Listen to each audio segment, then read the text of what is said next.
You know, when you do this job long enough, you can pretty much predict the future. We had a couple mass shootings, we had a bunch of politicians whining and crying, and yesterday, late in the afternoon, Dianne Feinstein and her merry group of crypt keepers, they launched the new version of the federal assault weapon ban bill and the federal magazine ban bill and the age 21 bill. I'm going to tell you all about those right now. Before I jump into that, I want to thank the sponsor of the video. That's USCCA. The United States Concealed Carry Association has a ton of education and training for all of us, no matter what your skill level is.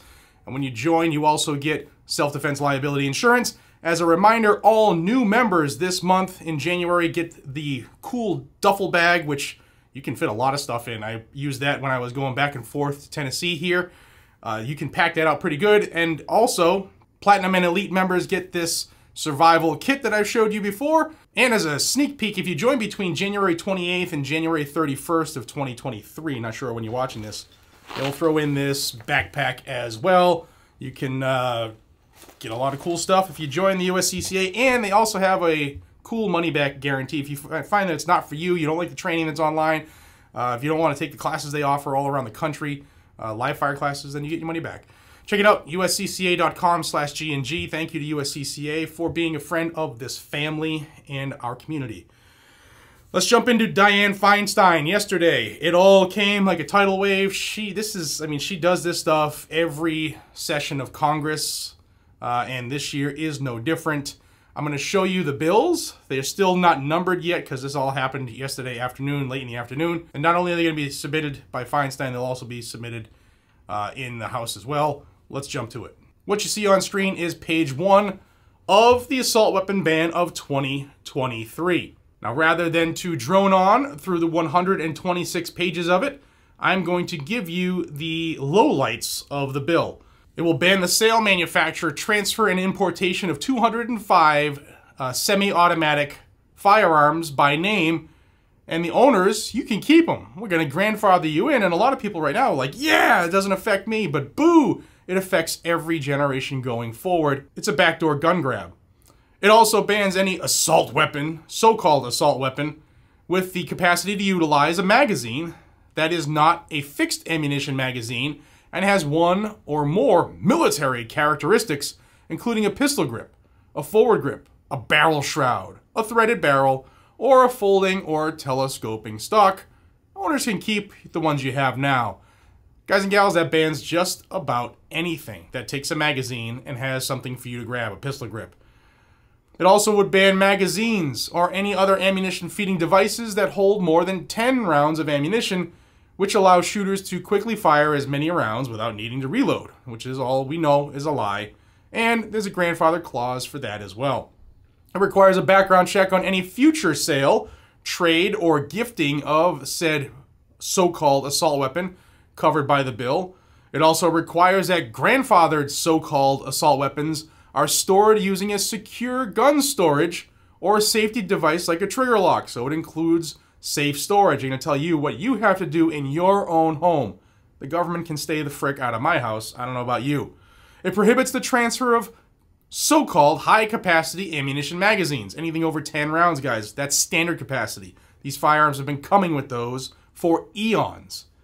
It would also congressionally ban bump fire stocks and other devices that allow semi-automatic weapons to fire at a fully automatic rate. Now, we know that the bump stock ban was just overturned by an appellate court because it was done backdoor by the ATF, thinking they were kings and queens and could just change law. Well, now Congress is trying to do it. Yeah, like they always have. Every year they try it. Exemptions. The bill would exempt by name more than 2,200 guns for hunting, household defense, or recreational purposes. Notice they say nothing about you defending yourself in public. Shocker. And the bill includes a grandfather clause that exempts all weapons lawfully possessed on the date of the enactment. So nice of them. So in one bill, we have a so-called assault weapon ban, a magazine ban, a safe storage requirement, and a bump stock ban, as well as universal background checks. All that in this one bill. Dianne Feinstein, they dug her up they dusted her off, they held her in the sunlight, she probably sparkled, and she put forth her annual or biannual bill, the assault weapon ban, this year, 2023. But she wasn't done there. On screen is page 1 of the bill called the Age 21 Act. And rather than reading you the 22 pages, I'm going to show you the lowlights. The Age 21 Act does these two things. Under the current federal law, an individual is required to be at least 21 years old to legally purchase a handgun, but only 18 years of age to legally purchase a so-called assault rifle. Wait a minute, that's full auto. Ha ha! They made a mistake. So she wants to change the age to purchase long guns to 21 as well. You can go to war for these clowns in Congress and do their bidding, their evil, evil bidding for whether it's oil or biochem labs or whatever else is across the world. You can go to war and die for them, but when you come home, you cannot have those tools that they trained you to just destroy things and people with for them. Can't do it. Back to the BS. This legislation would create parity in federal firearms law by prohibiting the sale of so-called assault weapons to individuals under 21. Now, although Feinstein is the one whose name is on this all the time, she was also supported bigly by Senator Dick Blumenthal from Connecticut, who's kind of jockeying himself to take the lead as the most anti-gun senator, or the leader of the anti-gun cause.